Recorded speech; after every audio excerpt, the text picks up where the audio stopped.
ஓம் ஸ்ரீ குருப்பியோ நமகா. ஓம் ஸ்ரீ பரம குருப்பியோ நமகா. ஓம் ஸ்ரீ குருவே சரணம்.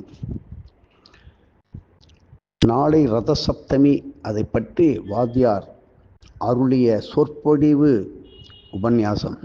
அதை இப்பொழுது நாம் கொஞ்சம் விளக்கமாக பார்ப்போம். ஸ்ரீமன் சூரிய நாராயணமூர்த்தி தை மாதம் வளர்பிறை சப்தமி திதி அன்று தன்னுடைய 7 விதமான கதிர்களை நம்முடைய கபாலத்தில் உள்ள மூளை செல்களுக்கு ஆசீர்வாதமாக அனுப்ப இருக்கின்றார், அனுப்பிக்கொண்டே இருக்கின்றார். அதை நாமெல்லாம் பெற வேண்டாமா? பெறணுமா வேண்டாமா? கண்டிப்பாக பெற வேண்டும். அதற்காகத்தான் சர்க்குரு ஸ்ரீ வெங்கட்ராம சுவாமிகள் ஒரு எளிய முறையிலே இந்த ரத சப்தமி அன்று சித்தர்களே ஆனந்தித்து நமக்கு அருளிய நீராடும் முறையை இப்பொழுது பார்ப்போம். இதனை நீங்கள் பின்பற்றி பலருக்கும் சொல்வதால் உங்களுக்கு நாளைக்கு கிடைக்கப் போகின்ற இறை பரிசை போல இனிமேல் ஒன்று கிடைக்குமா என்று சொல்ல முடியாது. இதை பற்றி சொல்லும்போது அப்படி அதன் முறைகளுடன் நீங்கள் நீராடினால் கபாலத்தில் உள்ள செல்கள் அத்தனையும் ஆக்கம் பெறும். நம்ம உதாரணமாக கபாலம் என்று சொல்வதை மூளை. இந்த கபாலத்திலே உள்ள பலவிதமான நச்சுத்தன்மைகள் கரைபடிந்து மாசுபடிந்து நாம் உபயோகப்படுத்தாமல் சிந்திக்காமல் செயல்படாமல் இருந்து அதுதான் கரை, அதுதான் மாசு. உனக்கு மூளை வேலை செய்யலையாடா அப்படின்னு கேட்பாங்கள்ல. கவலை இல்லை, இனிமேல் மூளை தான் வேலை செய்யும், கவலைப்பட வேண்டாம். அப்படி நல்ல ஆக்கப்பூர்வமான வேலைகளை செய்வதற்கு மூளை செல்கள் நாளைக்கு ஆக்கம் பெறப் போகின்ற அற்புதமான நல்ல நாள். இந்த நாளை தவறவிடக்கூடாது. அடுத்த ஒரு வருஷத்துக்கு எல்லோருடைய மூளை செல்லுக்கு அது தொடர்ந்து ரீசார்ஜ் செய்து கொண்டே இருக்கும். நாளைக்கு நீங்கள் ஒரு தடவை ஏற்றிட்டேன்னா இந்த ஒரு வருஷத்துக்கு, அடுத்த ஒரு வருஷத்துக்கு அப்படிப்பட்ட பலன்கள் கிடைக்கும். மன கஷ்டம், பலவிதமான குழப்பம், முடிவு எடுக்க தெரிய முடியாமல் நாம் என்னென்னமோ யாரையோ நாடி ஓடுகிறோம், ஒன்றும் ஒரு முடிவுக்கு வரவில்லை. நம் சிந்தனை நமக்குள்ளே ஒரு நல் சிந்தனை இருக்கும் பொழுது, நமக்கு ஒரு குரு இருக்கும் பொழுது பிறரை நாட வேண்டுமா? யோசித்து பாருங்கள். நமக்கு ஒவ்வொரு மனிதனுடைய உடலுக்குள் சூக்ஷமமாக 9 இடங்களிலே அந்த உயிர் இருக்கிறது என்று சொல்லுவார் வாத்தியார். ஆனால் இந்த ஆன்மா ஒவ்வொரு மனித உடலிலும் சும்மா துடிப்புடன் இருக்கிறது. தட்டி எழுப்ப வேண்டும். மூலாதாரத்தை தட்டி எழுப்புவது எப்படியோ அந்த மூளையை இன்னைக்கு இதோட சலவை செய்து விட்டோம். நாளையிலிருந்து ஆக்கம் பெறப் போகின்றது. அதுதான் இதுவரை நீங்கள் செய்த கோவில் வழிபாடு, தானங்கள், தர்மங்கள், தர்ப்பணங்கள், விஷ்ணுபதி, இப்படி என்னென்னமோ செய்தீர்கள். அதை ஒன்றுக்கு பல கோடிகளாக மாற்ற இருக்கின்றது நாளைய ரத சப்தமி. ஆகவே நீங்கள் என்ன செய்ய வேண்டும்? குழந்தைகள், பெரியவர்கள், பெண்கள் என எல்லோரும் அதிகாலை எழுந்து சூரிய உதய நேரம் நன்றாக தெரிந்து கொள்ள வேண்டும். அந்த நேரத்திலே அதுக்கு முன்னாடியே ஜாக்கிரதையாக தயாராக இருங்கள். எருக்க இலையை வைத்து, வெள்ளை எருக்கு இருந்தால் மிக மிக நல்லது, இல்லை என்றால் எருக்க இலை வைத்து கொண்டுகள் நாங்கள் சொல்லுகின்ற முறைப்படி நீங்கள் நீராடி பின்பு ஸ்ரீ சூரிய காயத்ரி அல்லது ஸ்ரீ அகஸ்தியர் நமக்காக அருளிய ஸ்ரீ ஆதித்ய ஹிருதயம், மேலும் ஸ்வாகுஷ உபனிஷத்து ஓதி வந்தால் அந்த ஞாபக சக்தி இரும்பு பெட்டகத்தில் வைத்த ஒரு நல் பொருள் போல் உங்களது நினைவாற்றலையும் புத்தி கூர்மையும் அதி உன்னதமான நல் காட்சிகளும் கூர்மையான நினைவுகளும் ஞான தத்துவங்களும் பேர் ஒளியும் உங்கள் உடம்பிலே ஏன் உங்களுடைய தேஜஸ் என்கின்ற ஒளி பிரவாகம் உங்களை சுற்றி குறிப்பாக முகத்தில் தெரியும். சொல்லுவார்களே, அகத்தின் அழகு முகத்தில் தெரிகின்றது. அப்படி ஒரு ஒளி வட்டமானது ஏற்பட்டுவிடும். நீங்கள் இதுவரை நிறையாக செஞ்சிருக்கிறீர்கள். அதை ஒன்றுக்கு கோடியாக நாம் விருத்தி செய்து அதை தான் பொக்கிஷம் பெட்டகம் போல பாதுகாக்க போகிறோம். அது உங்களது ஒரு வருட காலத்திற்கு. ஏன் அதை தினமும் முறையாக பயன்படுத்தும் பொழுது அத்தனையும் முத்துக்கள் போல் நமக்கு பலன் கொடுக்கும். இப்படிப்பட்ட ரத சப்தமியை நமது வாத்தியார் மிக மிக அது சொல்லுகின்ற அழகே பார்த்தால் அவ்வளவு ஆசையாக இருக்கும். இப்பொழுது நீங்கள் கேட்டுக்கொண்டீர்கள், வருஷத்தில் ஒரு முறை மலர்ந்து வருகிறது இந்த ரத சப்தமி. எளிமையான முறையிலே கிடைக்கும் ஆன்மீக ஆசீர்வாதத்தை கண்டிப்பாக நாம் எல்லோரும் பெற்றுக்கொள்ளத்தான் வேண்டும். கொஞ்சம் தூக்கம் வரும், சோம்பேறித்தனம் இருக்கும், அதை பற்றி அலட்சியமாக இருப்பாங்க. அசுரத்தையே எடுத்துக்காரா, அதான் அலட்சியம். இதனை தவற விடாதீர்கள். வைத்திய செலவுக்கு எத்தனையோ லட்சம் கோடி ஆயிரமாக கொட்டி கொடுப்பதை விட ஒரு நாள் நீங்கள் சிரமப்பட்டு நாம் சொல்லுகின்ற இந்த பொருட்களை இப்பொழுதே சேர்த்து சேகரித்து ரத சப்தமியான நாளை நீராடி உடலுக்கு, உள்ளத்துக்கு, மனதுக்கு, குடும்பத்துக்கு நல்லதை சேர்த்துக்குங்க. நம்முடைய அகஸ்திய விஜயத்தில் போட்டிருப்பதனால நன்றியை நமது வாத்தியாராக நினைத்து, ஞானப்பத்திர கிரந்தமாக நினைத்து, அகஸ்திய விஜய மகாபிரபுவே நன்றி என்று சொல்ல வேண்டும். இரண்டாவது, தேனிமலையினுடைய மகிமை, அதனுடைய விளக்கங்கள், இதை நீங்கள் நன்றாக பெற வேண்டும் என்று விரும்புகின்றீர்கள். அப்படி பெற விருப்பம் உள்ளவர்கள் நான் சொல்கின்ற எண்ணை உடனடியாக தொடர்பு கொள்ளலாம். மாலை 6 மணி முதல் 8:30 வரை 9488765604 8056083369 இந்த எண்ணை அழைத்து இலவசமாக நீங்கள் விளக்கங்களை பெறலாம். இதை விடக்கூடாது. இந்த நாள் என்றும் வராது. ஆகையினால விடமாட்டீர்கள் என்பதை சொல்லுகின்றேன். உங்களை எல்லாம் பணிந்து கேட்கின்றேன். இன்று சீக்கிரமே உறக்கத்திற்கு சென்று விடுங்கள். காலையில் மிக சீக்கிரமாக எழுந்து பல்விளக்கி உங்களுடைய காலை கடன்களை முடித்துவிட்டு சீக்கிரமாக தயாராகி விடுங்கள். ரத சப்தமியினுடைய மகிமையை நீங்கள் படிக்கும்போது, பார்க்கும்போது உங்களுக்கு ஒரு சந்தோஷம் வரப்போகின்றது. இன்றைய நாள் எப்படி, நான் சொல்லுகிறேன் இந்த வருடம் எப்படி என்று சொல்லுகின்றேன். அத்தனையும் முத்து போல. இப்படி இந்த தேனிமலையிலே, புதுக்கோட்டை மாவட்டத்திலே உள்ள தேனிமலையிலே இந்த ரத சப்தமி, அதை பற்றி நமது வாத்தியார் சத்குரு ஸ்ரீலஸ்ரீ இடியாப்ப சித்தர் அவருடைய ஆசி பெற்று நமக்கெல்லாம் கொடுத்து அருளிய, நாம் எல்லோரும் கடைபிடிக்கும் அந்த எளிமையான முறையில் ஸ்ரீலஸ்ரீ வெங்கட்ராம சுவாமிகள் குருமங்கள கந்தர்வ லோகத்தில் இன்று பிரகாசமாக இருக்கின்றார். அவர் கொடுத்த இந்த ரத சப்தமி என்னும் சிறிய நூலையும் நமக்கு தயாரித்து கொடுத்து விட்டார். அதையும் கையில் எடுத்து வைத்துக் கொள்ளுங்கள். இப்போ பார்ப்போம். நமது எண்ணங்களின் ஒளி வடிவம்தான் சப்தம். நான் நினச்சேன்யா, உதாரணமாக மனசில் நினச்சோம், ஒருத்தரை கூப்பிடணும், ஏய் இங்கே வா. இப்போ ஒலி ஆயிட்டா.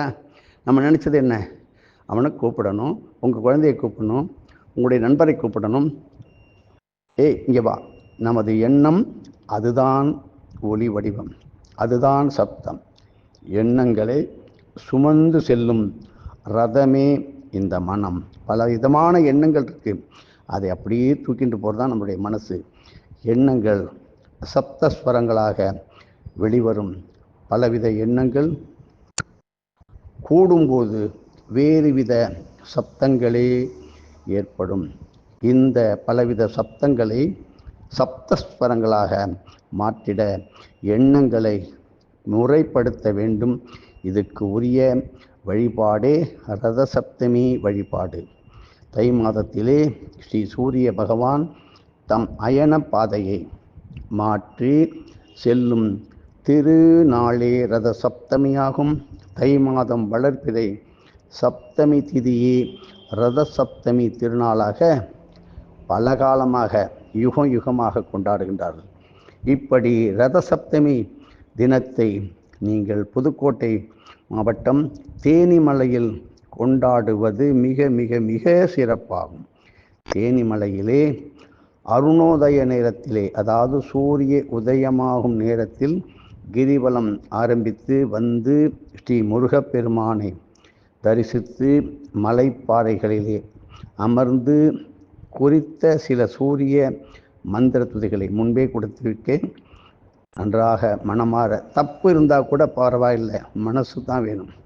அதை ஓதி அதை பாராயணம் செய்து கண்ணை மூடி தியானித்தால் ஒரு அப்பரிமிதமான யோக சக்திகளை நாளைக்கு நீங்கள் பெரும் வாய்ப்பு ஒன்று இருக்குது. இந்த சூரியனுக்கு சாரதியாக 7 குதிரை எனப்படுகின்ற இசை ஸ்வரங்கள். 7 குதிரைங்கிறது நமக்கு உருவம் போல இருக்கும். அதான் முன்னையே சொன்னமே, நமது மனம்தான் ஒளியாக, எண்ணம் தான் ஒளியாக மாறும். இப்படி இன்னிசை ஸ்வரங்களை 7 வாரங்களை நியமித்து செய்கின்ற அருணனே இங்குள்ள பாறைகளிலே இன்னைக்கும் சூக்ஷமமாக அமர்ந்து தியானம் புரிகின்றார். ஆகையினால தேனிமலையின் மகிமையை இப்போ தெரிஞ்சுக்கோங்க. ரத சப்தமி தினத்து அன்றான நாளைக்கு ஏற்கம் இலைகளை வைத்து வழிபடுகின்ற சக்தி வாய்ந்த, மிக மிக சக்தி வாய்ந்த, எப்பேற்பட்ட வியாதியையும் விரட்டி அடிக்கின்ற, இனிமேல் வியாதி நோய் வராமல் தடுக்கின்ற காப்பு சக்திகள் கொண்ட அற்புதமான பூஜை இப்படி இருக்குது. தேனிமலையிலே எத்தனையோ சுனை தீர்த்தங்கள் இருக்குது. இருந்தாலும் நம் கண்ணுக்கு தெரிகின்ற அளவிலே 3 முக்கிய சுனைகள் இன்றைக்கும் நீங்கள் பார்க்கலாம். இவற்றை சரவண பொய்கை, சத்திய தீர்த்தம், ஸ்கந்த தீர்த்தம் ஈஸியாக பார்க்கலாம். இப்படி பல பெயர்களில் நாம் அழைத்தாலும் படியில் ஏறுகின்ற பொழுது, மலையின் மீது படியிலே ஏறும் பொழுது படியின் முதலில் இடதுபுறம் இருக்கின்ற தீர்த்தம் அருண தீர்த்தம். அதற்கு மேல் வலப்புறம் அமைந்துள்ள தீர்த்தம் ஸ்ரீ சரவண தீர்த்தம். அதுக்கு மேல் கோவில் அபிஷேகத்திற்காக பயன்பட்டு வருகின்ற அற்புதமான தீர்த்தம் பாஸ்கர தீர்த்தம். இது சித்தர்களால் சொல்லிக்கொண்டே இருக்கின்ற அற்புதமான பெயருடைய 3 தீர்த்தங்கள். இதில் மக்களுடைய நீராடுதலுக்காக பயன்படுகின்ற, இப்பொழுது சரவண தீர்த்தத்திலிருந்து நீரை எடுத்து சூரியனுக்கு உரிய காயத்ரி செய்து ஓம் பாஸ்கரம் தர்ப்பயாமி, ஓம் பாஸ்கரம் தர்ப்பயாமி, ஓம் பாஸ்கரம் தர்ப்பயாமி, ஓம் சூரியம் தர்ப்பயாமி, இப்படியெல்லாம் சொல்லலாம். காயத்ரி மகாமந்திரத்தை ஓதி அர்க்கியம் அளித்து வரலாம். இது வருண தீர்த்தத்திலே இந்த ரதசப்தமியை கொண்டாடுவது மிக மிக மிக சிறப்பானதாகும். மிகவும் ஆழமான சுனை ஆதலால் மிக மிக கவனத்துடன் இருக்க வேண்டும். விளையாட்டாக நினைக்கக்கூடாது. எவ்வித தீட்டுக்களும் கொஞ்சம் கூட அங்கே படக்கூடாது, நெருங்கக்கூடாது. மன புனிதத்தையும், அதாவது எண்ணம் புனிதத்தையும் உடனடியாக கொடுக்கும், உடல் புனிதத்தையும் உடனே அளிக்கின்ற மிக மிக அற்புதமான தீர்த்தம் தேவலோக தீர்த்தம். இது ஏதோ இங்கே நினைக்காதீங்க, தேவலோக தீர்த்தம். நாளைக்கு பல கோடி மகான்கள் இந்த தீர்த்தத்தில் இன்னும் பலவிதமான சக்திகளை கொண்டு வந்து இறக்கி விடுவார்கள் இன்றையவே. அப்படிப்பட்ட தீர்த்தமானதால் சுனை தீர்த்த நீரை ஒரு சொட்டு கூட வீண் பண்ணக்கூடாது. நீராடும் முறை என்ன? நமக்கு தேவையான பொருட்கள் எழுதி வச்சுக்கோங்க, இல்லைன்னா பார்த்துக்கோங்க. சஷ்டியப்த பூர்த்தி, சதாபிஷேகம் நிறைவேறிய, அதாவது 60 மற்றும் 80 வருடங்கள் நிறைவேறிய பழுத்த தம்பதிகளால் இறை நாம ஜபத்துடன் தேர்ந்து எடுக்கப்பட்ட முழு அரிசி மணிகள். நன்றாக பார்த்தீங்கன்னா முழு அரிசி ஆன நுனியே முறியாத அரிசி என்று சொல்லுகின்ற அக்ஷதைகள். இதை வைத்து தயார் பண்ணிக்கிறோம். பெரியோர்களால் இறை நினைவுடன், இறை சிந்தனையுடன், இறை தியானத்துடன் பொறுக்கி எடுக்கப்பட்ட முழு புழுங்கல் அரிசி மணிகள், பச்சரிசி மணிகள், கார் அரிசி மணிகள், கைக்குத்தல் அரிசி, இப்படி இவைகளெல்லாம் தயாராக வைத்துக் கொள்ளுங்கள். எருக்கிலை முதல் ஆரம்பம். ஸ்ரீ திருவிக்கிரம பெருமாளின் நாமத்தை ஜெபித்து எடுக்கப்பட்ட 3/4 அரிசி மணிகள். ஒரு அரிசியில் 3/4 திட்டம் இருக்கும், முனை உடைந்திருக்கும். சிறிது வாசனை புஷ்பம், நல்ல வாசனையான மல்லிகைப்பூ வச்சுக்கோ, இல்லை ஜாதி மல்லிகை வச்சுக்கோ, இல்லைன்னா துளசி, வெல்லம், இவையெல்லாம் தயார் பண்ணிக்கோ. மாம்பழம், மாம்பழத்துண்டு, பலா, வாழை, வாழைப்பழத்துண்டு. இந்த முக்கணிகளில் 3 வைத்து கொள்ளலாம். 1 மட்டும் இருந்தால் கூட போதும். புதிய எருக்கம் இலைகள். இந்த ரத சப்தமி அன்று ஸ்ரீ சூரிய பகவான் 7 குதிரைகள் பூட்டிய தேரிலே அமர்ந்து பவனி வந்து அருள் புரிகின்றார், அருள் பாலிக்கப் போகிறார். 7 ஸ்வரங்களின் பிரதிபலிப்பே இது. வேத பீஜாட்சர 7 ஸ்வரங்களான, அப்படி அந்த பீஜாட்சரங்கள் 7 ஸ்வரங்களாக மலர்ந்து சிருஷ்டிக்கப்பட்ட, உருவாக்கப்பட்ட பொருட்களை ரட்சிக்கின்றன, பாதுகாக்கின்றன. இப்படி தினமும் ஸ்ரீ சூரிய பகவான் ஜீவன்களின் கர்ம பரிபாலனத்திற்கு புனிதமான ஆசியை அளிக்கின்றார். ரத சப்தமி அன்னைக்கு, நாளைக்கு இந்த ஒவ்வொரு குதிரையையும் பல மகரிஷிகள், ஒவ்வொரு குதிரையும் பல மகரிஷிகள் பலவித அக்ஷதைகள், வாசனை புஷ்பங்கள், துளசி, வில்வம், முக்கணி கொண்டு அருமையாக பூஜை செய்கின்றார்கள்.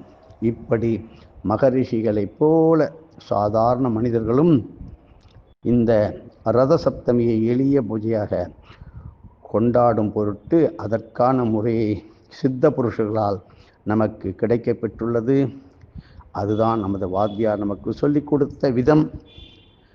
2வது அர்க்கதள சக்கரம். அர்க்கதள சக்கரம், அதாவது அர்க்கன எருக்கு.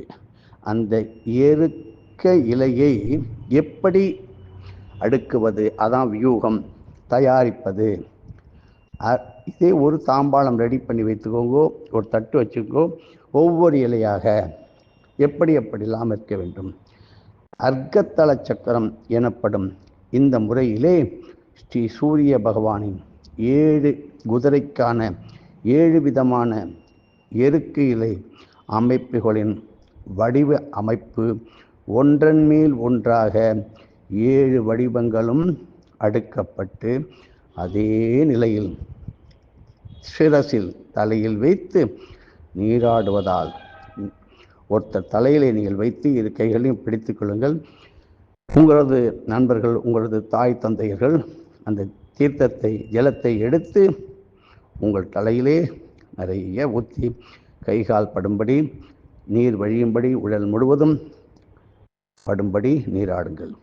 நீங்கள் அடுத்தவருக்கு உதவி செய்யுங்கள். இப்படி எல்லோரும் செய்யும் பொழுது பலன், அதை நான் சொல்லுகின்றேன். ஸ்ரீ சூரிய பகவானின், இப்பொழுது நீராடும் போது சூரிய பகவானின் ஒளிக்கதிர்கள் பரிபூர்ணமாக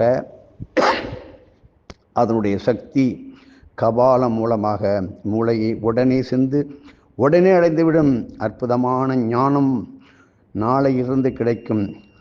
அப்படிப்பட்ட அளப்பரிய பலன்கள் உடனே வந்துடும். இதுக்கு 4 நட்சத்திரம் கிடையாது. உடனே இன்ஸ்டன்ட் பெனிஃபிட். இந்த சூரிய ஒளியில் அல்ட்ரா வயலட் நம்ம சொல்கிறோம் இல்லையோ, அந்த கதிர்கள் இருப்பதால் இந்த கதிர்களை பார்த்தால் அவை கண்களை பாதிக்கும் என விஞ்ஞானம் சொல்லுகின்றது.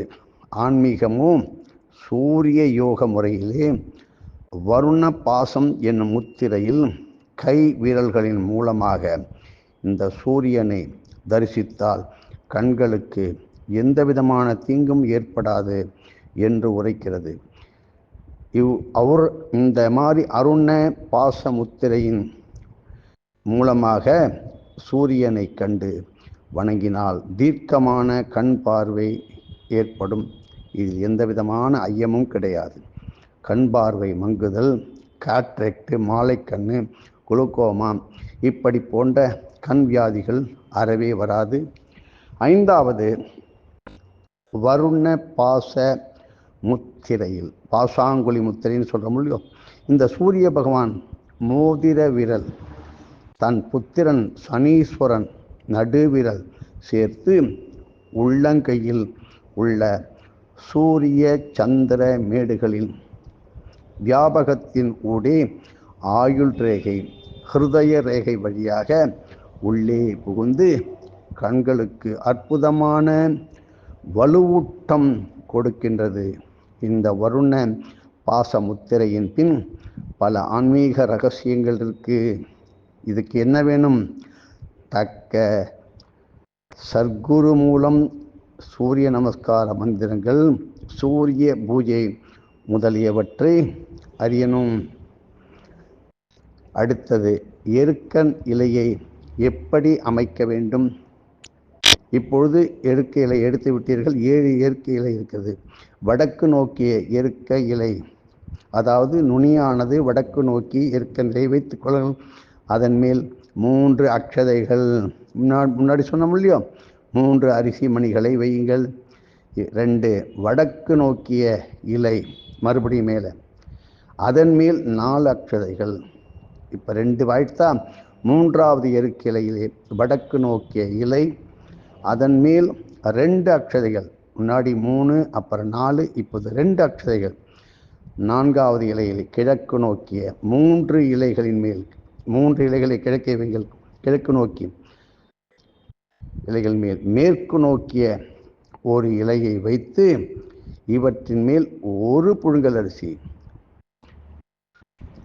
1 காரரிசி, சேப்பு புழுங்கல்னு சொல்லுவான், 1 பச்சரிசி மணி, 5 வடக்கு நோக்கிய இலையின் மேல் 3 முக்கால் அரிசி மணிகள், இதை வையுங்கள். 6 தெற்கு நோக்கிய ஒரு, எல்லாமே நோக்கி என்றால் அதனுடைய நுனிப்பக்கம், தெற்கு நோக்கிய எருக்க நிலையில் மேல் 3 கைக்குத்தல் அரிசி மணிகள் வையுங்கள். 7வது இலைக்கு வந்துவிட்டோம். வடகிழக்கு ஈசான்ய பாகம், அது நோக்கிய இலையின் மேல் சிறிது வாசனை புஷ்பம், துளசி அல்லது வில்வம், 3 கனிகளுள் ஒன்றின் சிறு துண்டு, இவைகளை வைக்க வேண்டும். இவை அனைத்தையும் ஒன்றன் மேல் ஒன்றாக வைத்து வரிசையில் அடுக்காக சிரசிலே மெல்லமாக நிதானமாக ஒருத்தரை வைக்க சொல்லுங்கள். நீங்கள் அப்படியே 2 கையாலையும் கோத்து பிடிச்சிங்க. சூரிய உதயத்திற்கு சற்று முன்பு நீராட வேண்டும். பின் உலர்ந்த ஆடை உடுத்தி தரித்து சூரிய பகவானை வணங்க வேண்டும்.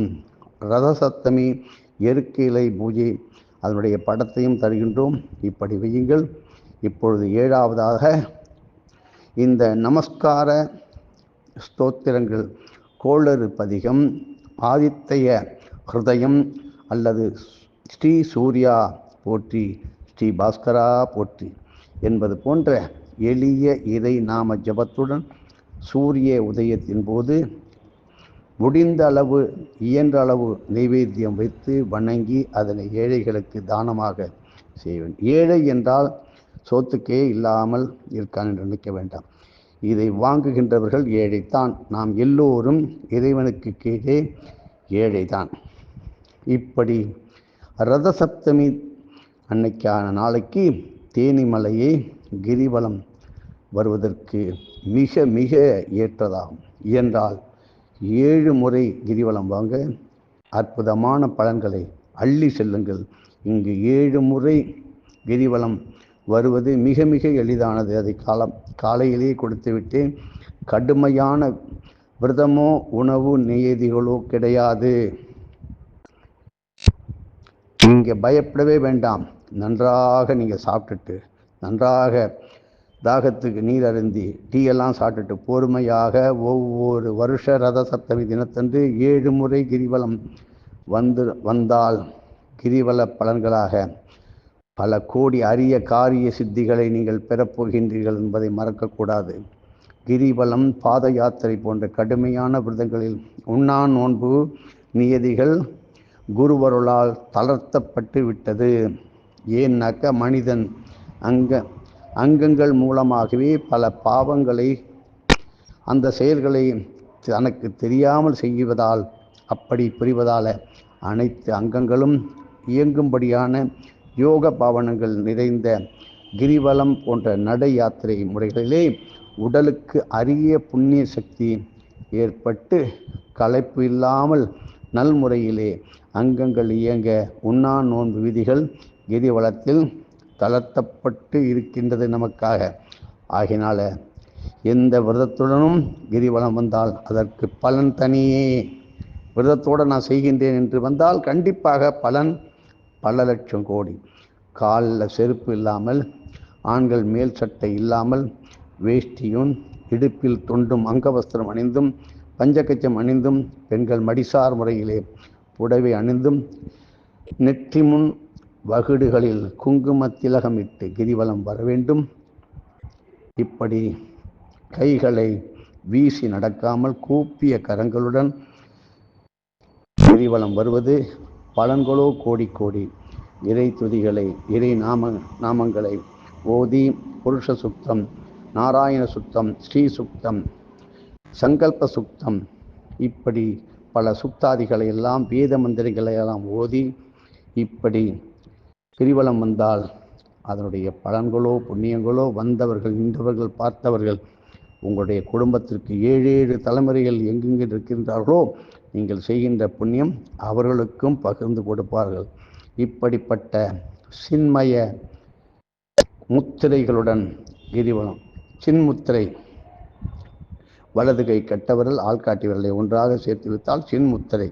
அதை வைத்து கொண்டு கிரிவலம் வருவது மிக மிக சிறப்பு. மௌன கிரிவலம் அதைவிட உன்னதம். வேறு எந்த எண்ணமும் இல்லாமல் இறைநாமத்தை மனதுக்குள்ளே நினைத்து மௌனமாக கிரிவலம் வருது. இந்த ரத சப்தமி மிக முக்கியமான அம்சம் என்ன?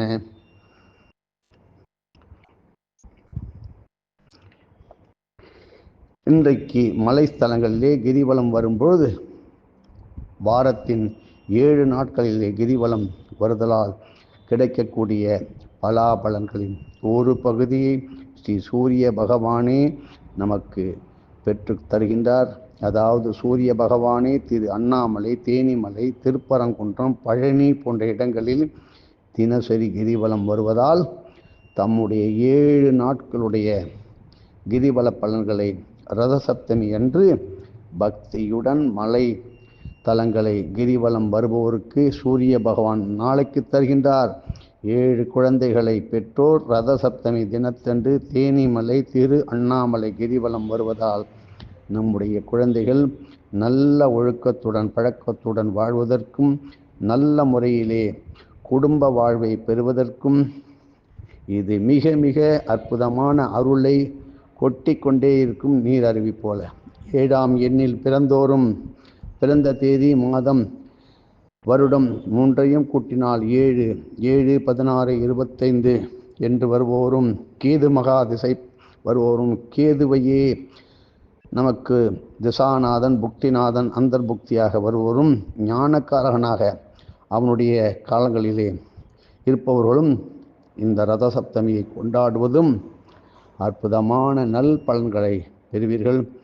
ஆண்களாக இருந்தால் நெட்டி 2 கரங்களில் 2 இடங்களில் முழங்கால் ஆகிய 7 இடங்களில் 3 பட்டையில் சிவ சின்னமான விபூதியை தரித்து கிரிவலம் வருவதால் அங்கங்களால் செய்த பாவத்திற்கு தக்க பரிகாரம் பிராய்ச்சித்தத்தை கொடுப்பான் இறைவன். நல்வழியும் கிடைக்கும். குருவருளால் இது கண்டிப்பாக கிடைக்கும். ஆனால் ஆழ்ந்த நம்பிக்கை வேணுமே. பரிபூர்ண பக்தியுடன் வருவீர்கள், கிரிவலத்தை முடிப்பீர்கள், வெற்றி அடையப் போகின்றீர்கள். இதுபோல ரத சப்தமியை எல்லோருக்கும் சொல்லுங்கள். நாளைக்கு ஒவ்வொரு ஆலயத்திலும், குறிப்பாக பெருமாள் கோயிலிலே சப்தாவர்ணம் நாளைக்கு ரத சப்தமி கொண்டாடுவார்கள். இதை வைணவர்களும் ஏன் அல்லாதவர்களும் மிக அற்புதமாக செய்வார்கள். இதில் கலந்து கொள்ளுங்கள். இதை போல ஒரு நல்ல நாள் செவ்வாய்க்கிழமை என்று சப்தமி வருகின்றது. அதனுடைய அருமையான அஸ்வினி நட்சத்திரம். அஸ்வினி என்றால் குதிரை, அஸ்வம் என்றால் குதிரை, அஸ்வம் என்றால் அரசமரம். இப்படி அஸ்வ யோகம் கிடைக்கின்ற அற்புதமான நல்ல நாளை நீங்கள் கொண்டாடி வாழ்க்கையிலே வெற்றி நல்முறையிலே நிரந்தரமாக பல தலைமுறைகளுக்கும் நின்று உங்களுடைய பொக்கிஷத்தை 7 தலைமுறைகளும் அனுபவிக்கும் ஒரு புண்ணியத்தை நீங்கள் சேர்த்து வையுங்கள். வேறு எந்த சொத்து பத்துக்களும் நிரந்தரமாக இருக்காது. தெய்வத்தினுடைய அருளும் குருவினுடைய அருளும் நீங்கள் செய்கின்ற தானமும் தர்மமும் அதுவே உங்களுக்கு கடந்த நடக்கின்ற வருகின்ற வர இருக்கின்ற 7 தலைமுறைகளுக்கும் அற்புதமான தெய்வ வான்மழையாக பொழிய இருக்கின்றது.